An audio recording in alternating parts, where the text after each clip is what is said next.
My next guest is Nikolaas Faes. He is the beverage and cannabis specialist at Bryan, Garnier & Co., a European full-service growth-focused independent investment banking partnership founded in 1996.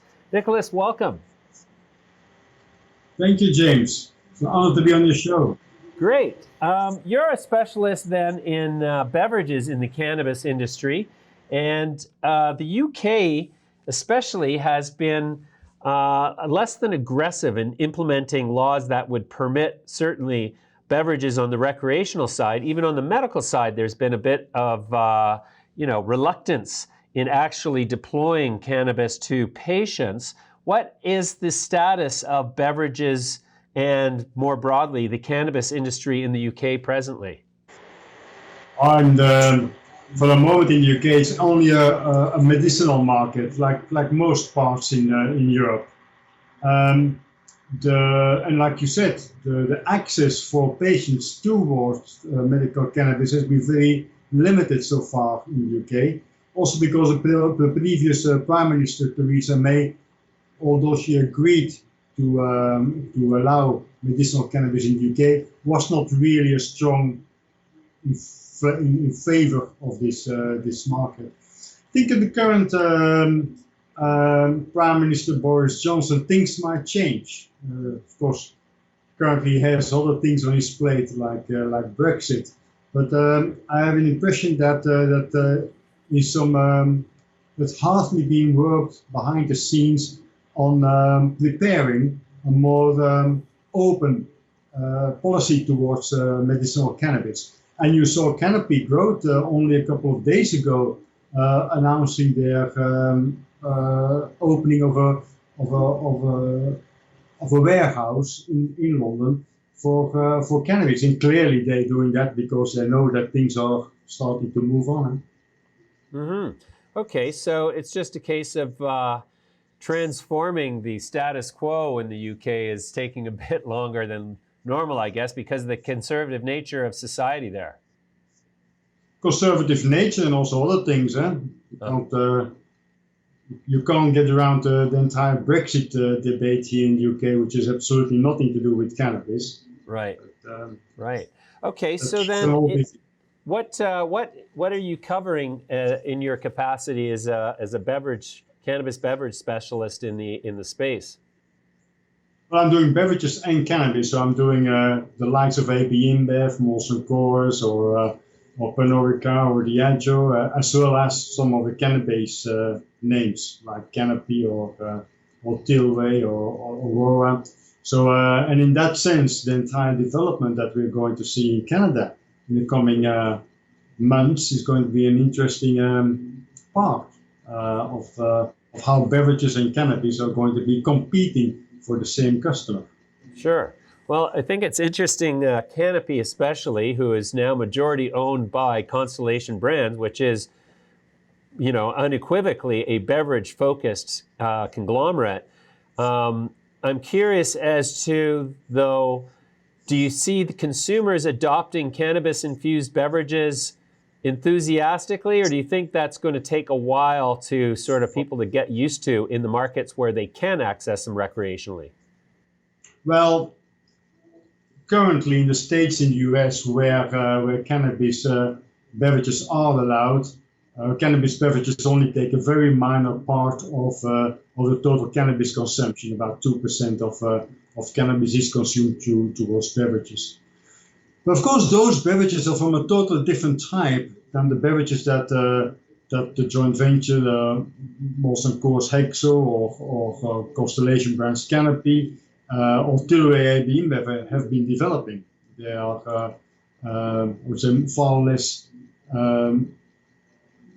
open to new consumers than just wanting to tap into the old consumer. So I do think that there is a significant opportunity in beverages. And when Molson Coors estimate the Canadian cannabis beverages market at anywhere between 1.5 and 3 billion Canadian dollar, I can only confirm that if you would assume that beverages take 2% of market share of all the sports drinks, of all the enhanced water drinks, and all the beer, alcohol, spirits, then you come at around the $1.5 billion US dollar of a market. So that's only if you assume it's only 2% of that market retail value. So it could be significant in Canada. Using the same analogy then and same calculations for the US, well, then you come at a market which is 15 to 20 billion US dollar large. And also there we will see very soon, potentially even before we see launches of cannabis beverages in Canada, we might see cannabis beverages, CBD beverages being launched in the US before October, December the 17th. Right. Yes. No, I've actually sampled some cannabis infused beverages in the U.S.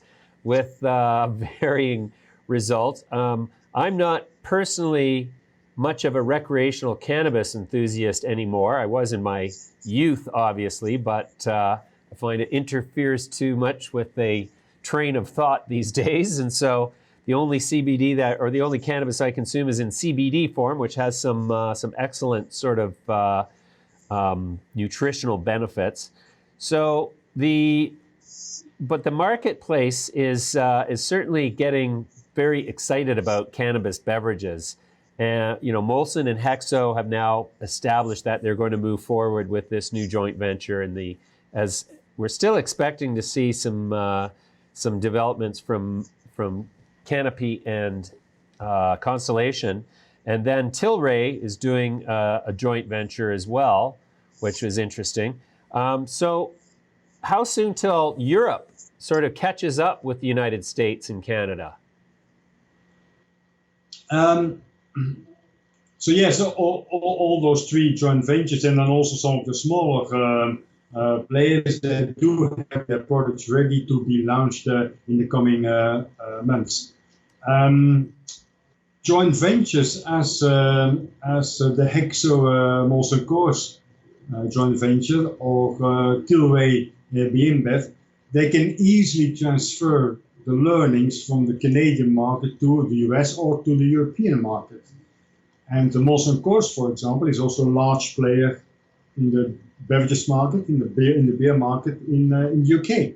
So we can easily see how they would take those learnings from Canada, and very soon afterwards, the moment that it is allowed in the UK, start selling those beverages.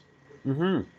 All right. So then I noticed last time I was in the UK, I saw that there was abundant supplies of CBD on the shelves of the local drugstores, but they were very typically of extremely low dosages of CBD only, no THC except for trace amounts.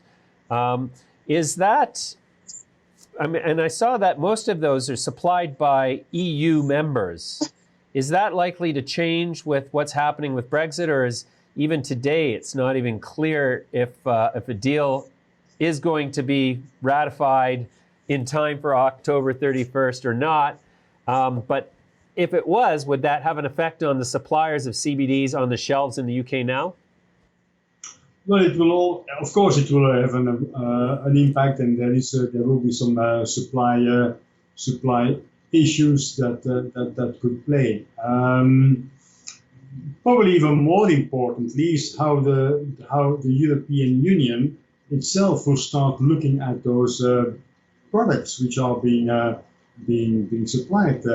There is something as a novel food regulations which actually prohibit new foods, including foods which contain CBD, to be put on the shelves without any regulatory approval. So the question is, how soon, how quick is the EU or the UK government, for that sake, going to try to implement those rules slightly more stricter? And that is one thing. On the other hand, we see some companies being cleverly positioning themselves within the CBD market by using other European regulations. And Karen, only last week, has gained approval from European regulators to start selling its Cuida beauty products, including the CBD offering. So some companies are moving towards using the European regulators to be more legal, because legal being able to offer those products. And in the end, that could maybe mean that some of the existing products will have to be withdrawn from the shelves. Right. Okay, well, we will wait and watch with interest what happens with Boris Johnson and Brexit and see how that affects you guys. Thank you very much for joining us today, Nikolaas.